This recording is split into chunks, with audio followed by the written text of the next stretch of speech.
ಬ್ರಾಹ್ಮಣ ಸಮುದಾಯ ಭಾರತದಲ್ಲಿ ಕೇವಲ 5% ಇದ್ರೂ ಕೂಡ ದೇಶದ ಉನ್ನತ ಸ್ಥಾನಗಳಲ್ಲಿ ಬಹುತೇಕ ಬ್ರಾಹ್ಮಣರೇ ಅದಾರ.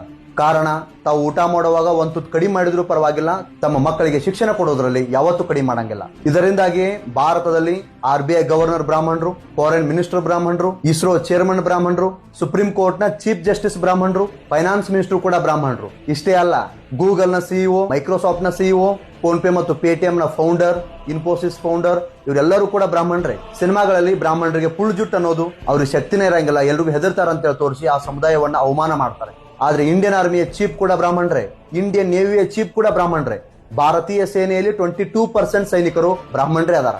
That's a power of education. Bharat Ratna ಪ್ರಶಸ್ತಿ ಪಡೆದ 48 ಜನಗಳಲ್ಲಿ 23 ಜನ ಬ್ರಾಹ್ಮಣರಿಗೆ ಸಿಕ್ಕೈತಿ ಅಂತಂದ್ರೆ ಆಲ್ಮೋಸ್ಟ್ 50%. ಜಾತಿ ಎಂಬ ಭೂತವನ್ನ ತಲೆ ಅಂತ ತೆಗೆದ ಕೇಳ್ರಿ.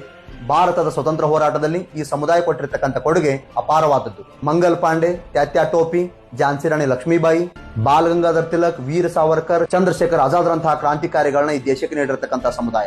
ಬ್ರಾಹ್ಮಣರು ಭಾರತದಲ್ಲಿ 5% ಇದ್ರು ಆ ಕಮ್ಯುನಿಟಿ ಎಷ್ಟು ಪವರ್ಫುಲ್ ಐತಿ ಅಂತಂದ್ರೆ, ನೀವು ನಮ್ಮ ಸಮುದಾಯವನ್ನು ತುಳಿಯೋದಕ್ಕೆ ಹೊಸ ಯಾಕೆ ತಗೊಂಡು ಬರ್ರಿ, ಆದ್ರೆ ಅದು ಜಾರಿಗೆ ಬರಬೇಕೋ ಬರಬಾರ್ದು ಅನ್ನೋದನ್ನ ನಾವು ಡಿಸೈಡ್ ಮಾಡ್ತೀವಿ ಅನ್ನೋಷ್ಟ್ರ ಮಟ್ಟಿಗೆ ಈ ಸಮುದಾಯ ಪವರ್ಫುಲ್ ಐತಿ. ಮೀಸಲಾತಿ ಕೊಡ್ರಿ ಬಿಡ್ರಿ, ಶಿಕ್ಷಣ ಯಾರಪ್ಪಂದು ಸ್ವತ್ತಲ್ಲ ಅಂತ ಹೇಳಿ ತೋರಿಸಿಕೊಟ್ಟಿರ್ತಕ್ಕಂಥ ಸಮುದಾಯ ಬ್ರಾಹ್ಮಣ ಸಮುದಾಯ.